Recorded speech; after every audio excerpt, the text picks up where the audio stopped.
Meus queridos irmãos, que a doce paz de Jesus esteja em nossos corações, como sempre nos convidando a amar ao nosso irmão, a perdoar a nós e ao nosso irmão. Só precisamos, queridos, seguir o Evangelho de Jesus. Mais um momento com Mãe Maria, mais um momento de paz, mais um momento para estarmos juntos, na mesma sintonia. Vamos pegar a nossa água para que possa ser fluidificada, vamos manter junto a nós, em nome dos nossos irmãos que precisam desse cuidado divino, do milagre, de paz. E vamos fazer a leitura do livro Pão Nosso de Chico Xavier, pelo Espírito de Emmanuel. A mensagem de hoje tem o título Não Tropecemos. Jesus respondeu: não há 12 horas no dia? Se alguém andar de dia, não tropeça, porque vê a luz deste mundo. Está em João, capítulo 11, versículo 9. O conteúdo da interrogativa do Mestre tem vasta significação para os discípulos da atualidade. Não há 12 horas no dia? Conscientemente, cada qual deveria inquirir de si mesmo em que estará aplicando tão grande cabedal de tempo. Fala-se com ênfase do problema de desempregados na época moderna. Entretanto, qualquer crise nesse sentido não resulta da carência de trabalho, e sim da ausência de boa vontade individual. Um inquérito minucioso nesse particular revelaria a realidade. Muita gente permanece sem atividade por revolta contra o gênero de serviço que lhe é oferecido ou por inconformação em face dos salários. Sobrevém de imediato o desequilíbrio. A ociosidade dos trabalhadores provoca a vigilância dos mordomos e as leis transitórias do mundo refletem animosidade e desconfiança. Se os braços estacionam, as oficinas adormecem. Ocorre o mesmo nas esferas de ação espiritual. Quantos aprendizes abandonam seus postos alegando angústia de tempo? Quantos não se transferem para a zona da preguiça porque aconteceu isso ou aquilo, em pleno desacordo com os princípios superiores que abraça? E por bagatelas, grande número de servidores vigorosos procuram a retaguarda cheia de sombras. Mas aquele que conserva a acuidade auditiva ainda escuta com proveito a palavra do Senhor. Não há 12 horas no dia? Se alguém andar de dia, não tropeça. Meus queridos, vamos fazer um pequeno comentário sobre essa mensagem do Emmanuel.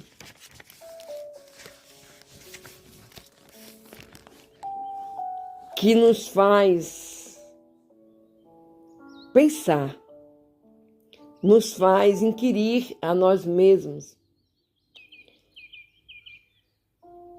Muitas vezes, meus amores, nós encontramos irmãos em uma necessidade de tudo tão grande e nos perguntamos, né? Onde esse irmão caminhou que não saiu do lugar?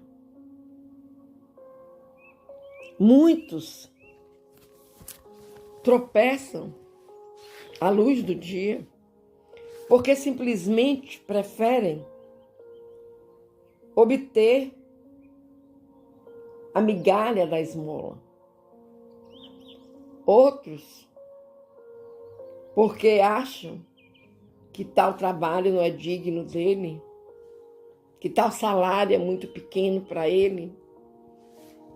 Então, o ser humano vai se supervalorizando, deixando que o tempo passe.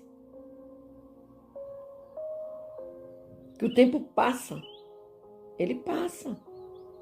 E nós precisamos estar atentos a essa passagem do tempo. Nada é tão triste, tão cruel, quando vemos irmãos necessitados, mais orgulhosos, irmãos necessitados, mas sem humildade, que eles querem abraçar o mundo com os braços.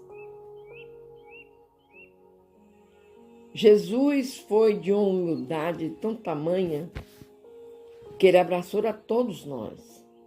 Não importava se fosse um doente, se fosse uma prostituta, se fosse um aleijado, se fosse um irmão com uma lepra. Não importava. A mulher adúltera, ele abraçava a todos. Jesus aproveitava todo o seu tempo do dia e da noite, trabalhando com amor. E nós? O que é que estamos fazendo, meus irmãos? E nós? O que é que estamos fazendo? Vamos pensar e tentar responder a nós mesmos essa questão. E vamos juntos fazermos a oração de nossa mãezinha Maria. Ave Maria, cheia de graça, o Senhor é convosco. Bendita sois vós, mãe, entre as mulheres. Bendito é o fruto do teu ventre, Jesus. Menina Maria, mãe de Jesus, rogai por nós, pecadores, agora e na hora do nosso desenlace. Que assim seja.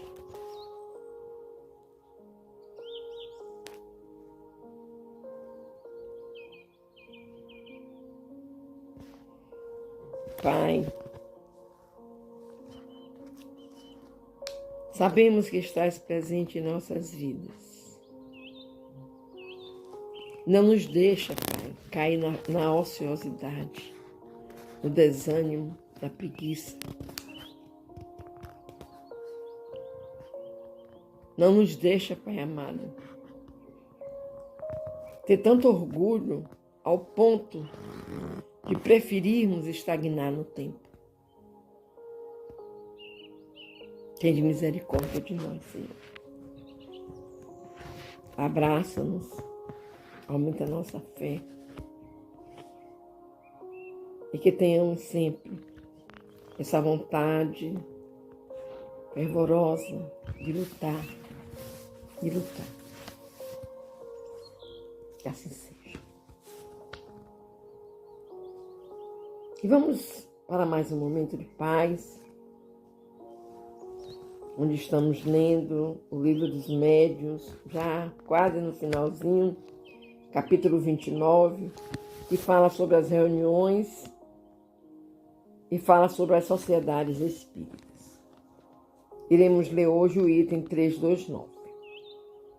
As reuniões de estudo são, além disso, de imensa utilidade para os médiuns de manifestações inteligentes, para aqueles, sobretudo, que seriamente desejam aperfeiçoar-se e que a elas não comparecerem dominados por toda a presunção da infalibilidade. Constituem um grande tropeço da mediunidade, como já tivemos ocasião de dizer, a obsessão e a fascinação. Eles, pois, podem iludir-se de muito boa fé, com relação ao mérito do que alcançam, e facilmente se concebe que os espíritos enganadores têm o caminho aberto, quando apenas lidam com o cego. Por essa razão é que afastam o seu médium de toda fiscalização, que chegam mesmo. Se for preciso, a fazer-o tomar aversão a quem quer que eu possa esclarecer. Graças ao insulamento e à fascinação, conseguem sem dificuldades levá-lo a aceitar tudo que eles queiram. Nunca será demais repetir, aí se encontra não somente um tropeço, mas um perigo. Sim, um verdadeiro perigo, dizemos. O único meio para um médium de escapar-lhe é a análise praticada por pessoas desinteressadas e benevolentes, que, apreciando com sangue frio e imparcialidade as comunicações, lhe abram os olhos e o façam perceber o que por si mesmo eles não possam ver. Ora, todo médium que teme esse juízo já está no caminho da obsessão. Aquele que acredita ter sido a luz feita exclusivamente em seu proveito está completamente subjugado. Se toma mal as observações, se as repele, se irrita ao ouvi-las, dúvida não cabe sobre a natureza má do espírito que o assiste. Temos dito que um médium pode carecer dos conhecimentos necessários para perceber os erros, que pode deixar-se iludir por palavras retumbantes e por uma linguagem pretensiosa, ser seduzido por sofisma, tudo na maior boa-fé. Por isso é que, em falta de luzes próprias dele, ele modestamente recorre à dos outros. De acordo com estes dois adágios, 4 olhos veem mais do que 2. E ninguém é bom juiz em causa própria. Desse ponto de vista, é que são de grande utilidade para o médium as reuniões, desde que se mostre bastante sensato para ouvir as opiniões que se lhe deem, porque ali se encontrarão pessoas mais esclarecidas do que ele e que apanharão os matizes, muitas vezes delicados, por onde trai o espírito a sua inferioridade. Todo médium que sinceramente deseje não ser joguete de mentiras deve, portanto, procurar produzir em reuniões sérias, levando-lhe o que obtém em particular, aceitar agradecido, solicitar mesmo o exame crítico das comunicações que receba. Se estiver às voltas com espíritos enganadores, esse o meio mais seguro de se desembaraçar deles, provando-lhes que não podem enganar. Aliás, ao médium que se irrita com a crítica, tanto menos razão assiste para semelhante irritação, quanto o seu amor próprio nada tem que ver com o caso. Pois que não é seu o que lhe sai da boca ou do lápis, e que mais responsável não é por isso, do que o seria se lesse os versos de um mau poeta. Insistimos nesse ponto, porque assim como esse é um escolho para os médios, também o é para as reuniões, nas quais importa não se confie levianamente em todos os intérpretes dos espíritos. O concurso de qualquer médium obsidiado ou fascinado lhe seria mais nocivo do que útil. Não devem elas, pois, aceitá-lo. Julgamos já ter expendido observações suficientes, de modo a lhes tornar impossível equivocarem-se acerca dos caracteres da obsessão, se o médium não a puder reconhecer por si mesmo. Um dos mais evidentes é, da parte destes, a pretensão de ter sempre razão contra toda a gente. Os médiuns obsidiados, que se recusam a reconhecer que o são, se assemelham a esses doentes que se iludem sobre a própria enfermidade e se perdem por se não submeterem a um regime salutar. Meus queridos, nós estamos já caminhando para o final da leitura do Livro dos Médiuns e até o final, nós vamos ver a palavra atenção, estudo, seriedade.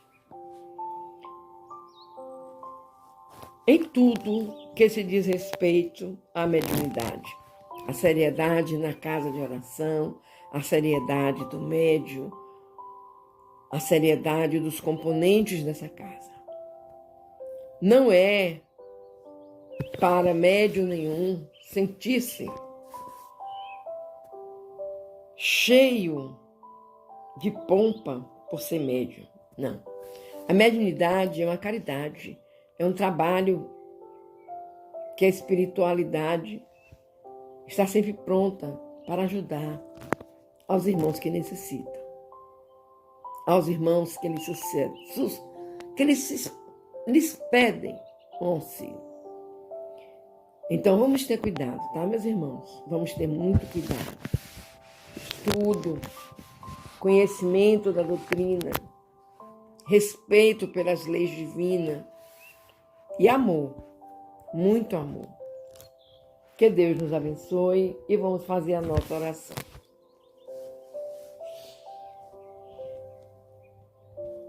Querido Pai, já fizemos o estudo do Livro dos Espíritos.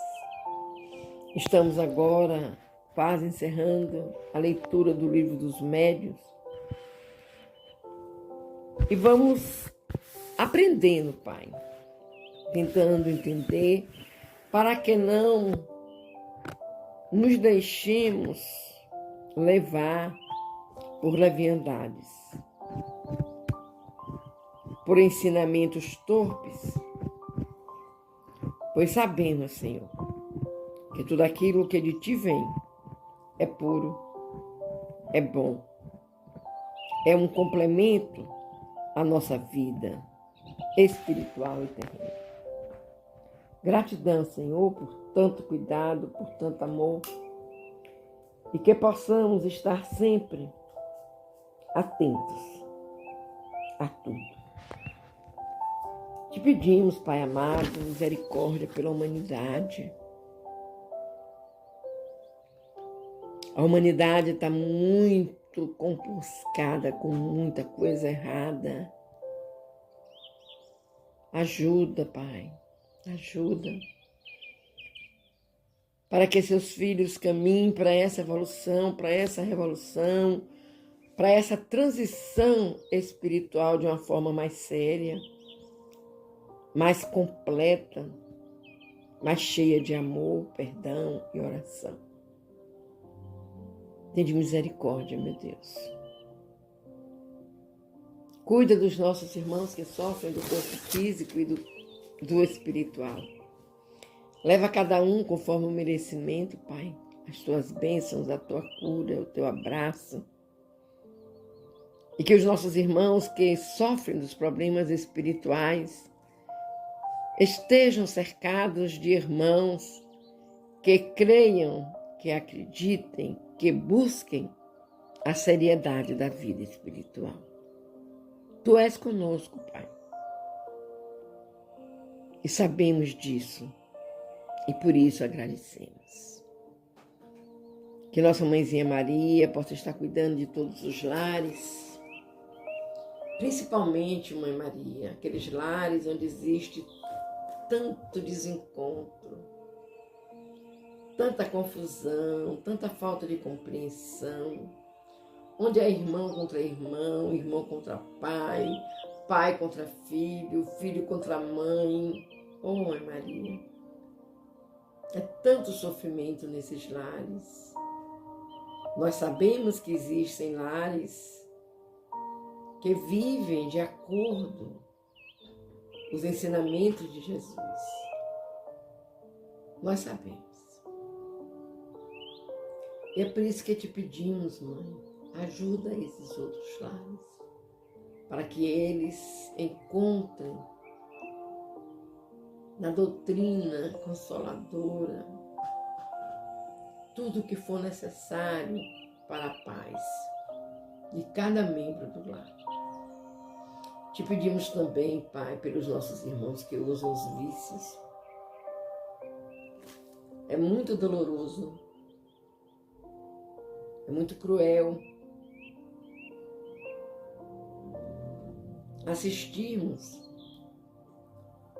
a descida vertiginosa que esses irmãos passam quando resolvem adentrar o mundo das drogas, do álcool, do cigarro, dos jogos, da medicação desenfreada, dos latrocínios, dos roubos, dos feminicídios. Tende misericórdia, Senhor. Que cada irmão desse possa estar recebendo da espiritualidade amiga o carinho, o abraço necessário. E vamos juntos fecharmos os nossos olhos, conversarmos com Jesus, fazermos a oração que Ele mesmo nos ensinou para conversarmos com nosso Pai. Pai nosso que estás nos céus, santificado seja o teu nome de amor. Venha a nós o teu reino. Seja feita a tua vontade, assim na terra como nos céus.